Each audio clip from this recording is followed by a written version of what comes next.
그러니까 이제 50대 이제 후반이 되면 나름대로 이제 그 사람들의 그 꿈이 그림 같은 집에서 이렇게 전망도 좋은 곳에서 이렇게 살고 싶어 해요. 이렇게 그림 같은 집을 짓고 텃밭을 좀 가꾸면서 꽃밭도 이렇게 있으면서 그런 곳에서 이제 단독주택에서 살고 싶어 하죠.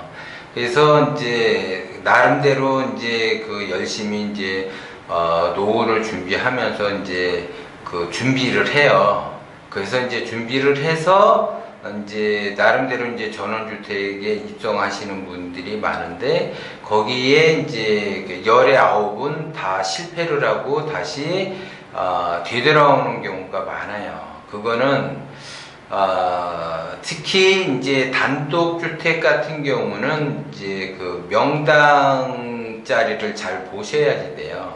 그런데 이제 나홀로 노후를 준비한다 해서 공기 좋은 곳에서 이렇게 그 전망 좋은 그 산 중턱에다가 그림 같은 집을 짓고 이렇게 전망이 좋은 곳에서 이렇게 산다. 예를 들어 그러면 그런 곳에 위치한 그 단독 주택들 같은 경우는 전부 흉당의 그 가능성이 굉장히 높아요. 그래서 그 명당의 그 단독 주택이라고 하는 것은 그 인기가 기본적으로 있어야지 돼요. 그래서 그 인심에 의해서 명당 자리가 되는 거거든요. 그래서 그 인심이라고 하는 것은 사람들이 많이 이렇게 사는 곳이 인심이 있는 거고 거기에 따른 인기가 있는 거예요. 그래서 풍수에서는 천기, 지기, 인기를 다 보는 거예요, 그게. 그런데 언덕 위에 그림 같은 집을 짓고 내가 산다, 예를 들어. 그러면 생각만 해도 굉장히 진짜 멋이 있죠. 멋이 있지만 실제적으로 내가 거기 가서 살게 되면 굉장히 고독해요. 나 홀로 이렇게 뚝 떨어진 집에 전망은 좋지만 그 전망이라는 것도 내가 하루 이틀 맨 처음에나 좋지 1년 2년 살다 보면 그 전망을 보지를 않게 돼요. 그 집 가꾸는 거에만 신경을 쓰게 돼요. 그리고 전원주택에서 살아본 사람과 살아보지 않는 사람은 꿈의 로망이 되는 거고 살아본 사람은 지긋지긋해서 다시 나오게 돼요. 왜냐하면 아파트에 살다가 예를 들어 단독주택으로 간다. 그러면 전원주택, 전원생활을 한다. 그러면 여름 같은 경우는 일주일에 한 번, 최소한 일주일에 한 번 잔디를 깎아줘야지 돼요. 만약에 이제 잔디를 심었으면. 그 다음에 거기 조그만 연못이 있으면 그 물 관리를 해줘야지 돼요. 물 관리를 안 해주게 되면 그 물이 웅덩이가 썩어서 그 벌레들이 들끓어요, 이게. 그 다음에 이제 잔디도 일주일에 한 번씩 깎지 않게 되면 그 잡풀이 굉장히 많이 우거지게 자라게 되는 거예요. 그리고 이제 조경수가 여러 그루가 있어요. 그러면 그 조경수도 관리를 안 하면 벌레들이 들끓어요, 이게. 그래서 부지런한 사람이 나름대로 부지런한 사람이 전원생활을 좀 할 수가 있지, 내가 좀 게을르다 그러면 절대 전원생활을 하기가 힘들어요. 엄청나게 힘들어요. 그 집을 관리하기 위해서는. 그 다음에 이제 새 집이다 그러면은 1, 2년 동안은 괜찮은데, 만약에 새 집이 아니고 뭐 집을 좀 수리해서 이렇게 그 이사를 갔다, 예를 들어. 그러면 계속 보수를 해줘야지 돼요. 그 집 수리를 해줘야지 돼. 그러면 자기 나름대로 손재주가 조금 있으셔야지 돼요. 만약에 손재주가 없다 그러면 사람을 불러야지 되는데, 언덕 위에 그림 같은 집에 사람을 부르면 바로바로 제때 오지 않아요. 뭐 물이 안 나올 수도 있고 전기가 안 들어올 수도 있어요.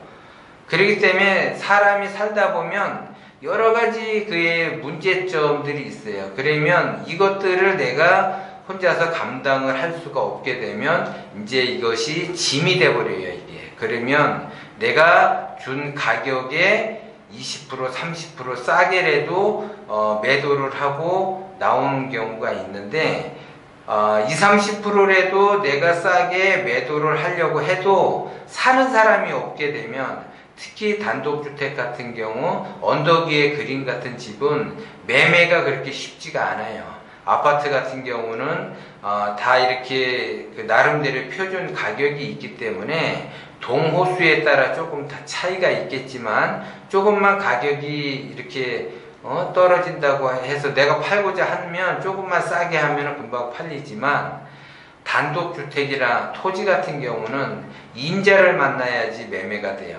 가격을 많이 받고 적게 받고가 중요한 것이 아니고 내가 이게 필요할 때 적정하게 내가 이 매매를 하기 위해서 부동산의 그 사무실에다 내놓게 되면 매매가 이루어져야지 되는데 언덕 위에 그림 같은 집 같은 경우는 잘 매매가 이루어지지 않기 때문에 손해를 많이 보고 나올 수가 있기 때문에 신중하게 선택을 하고 그나마 명당 자리에 앉아 있다. 예를 들어 그러면 내가 산 금액의 두세 배는 더 받을 수가 있고 그 명당 자리를 가지고 있는 사람들은